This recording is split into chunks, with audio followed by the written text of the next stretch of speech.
রাহিম, আমরা এইমাত্র সুপ্রিম কোর্টের হাইকোর্ট বিভাগের একটি বেঞ্চ থেকে মামলার শুনানি করে মাত্র ফিরলাম।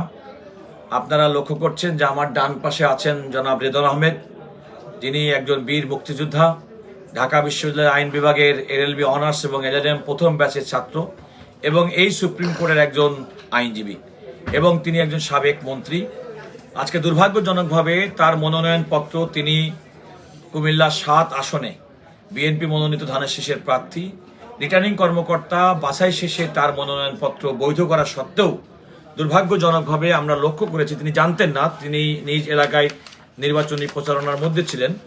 জনাব মোহাম্মদ আবুল খায়ের মৃধা সহ ৭ জন ব্যক্তি ওনার মনোনয়নের বৈধতাকে চ্যালেঞ্জ করে হাইকোর্টের একটি রিট পিটিশন দায়ের করেছিল।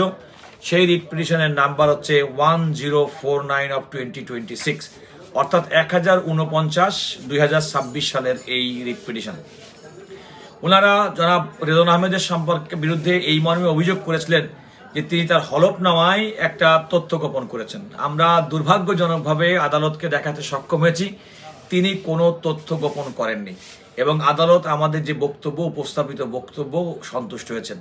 সবচেয়ে বড় কথা, জনাব রেদন আহমেদের পক্ষে আমি barrister Ruhul Kuddus Kajal, advocate Mamun Chowdhury, senior advocate সাবেক বিচারপতি ABM Altaf Hossain, senior advocate জনাব এস.এম. শাহজাহান এবং আমাদের advocate Mohammad Akhtar Rasul Murad, advocate Mohammad Mosaddek Billah, advocate Saiful Islam, advocate Salauddin Tuhin, advocate Mohammad Habibur Rahman সহ অ্যাডভোকেট দোলন চাপা সহ আমরা অনেক আইনজীবী সেখানে উপস্থিত ছিলাম এবং রেদন আহমেদ সাহেব নিজেও একজন আইনজীবী হিসেবে আদালতে উপস্থিত ছিল এবং আদালতের চাহিত তথ্য মতে আমরা যখন আদালতকে দেখালাম যে না, তিনি তার হলফনামা এবং নির্বাচনী কোনো জায়গায় কোনো রকম তথ্য গোপন করেননি এবং তিনি নির্বাচন করার জন্য সম্পূর্ণভাবে যোগ্য।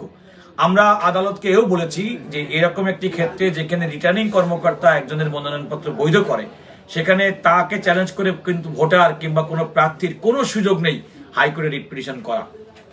এ থেকে একটা জিনিস প্রমাণিত হয়, জনাব রেদন আহমেদ তিনি ধানের শীষের প্রার্থী হিসেবে আজকে যে তার নির্বাচনী এলাকা কুমিল্লা ৭-এ যে জনপ্রিয়তার শীর্ষে রয়েছেন এবং তার বিজয়টি সুনিশ্চিত ভেবেই আমরা মনে করতে পারি যে তারা আদালতের আশ্রয় গ্রহণ করেছেন এবং আদালত যখন আমাদের বক্তব্য সন্তুষ্ট হয়েছেন যে না, তার কোনো তিনি সম্পূর্ণভাবে তার সমস্ত সহায় সম্পত্তি যা কিছু আছে সবকিছু উল্লেখ করেছেন, তার মনোনয়নপত্র বৈধ করেছে রিটার্নিং কর্মকর্তা, এমনকি তার মনোনয়নপত্র বৈধতার বিরুদ্ধে নির্বাচন কমিশনে কেউ আপিলও করেননি।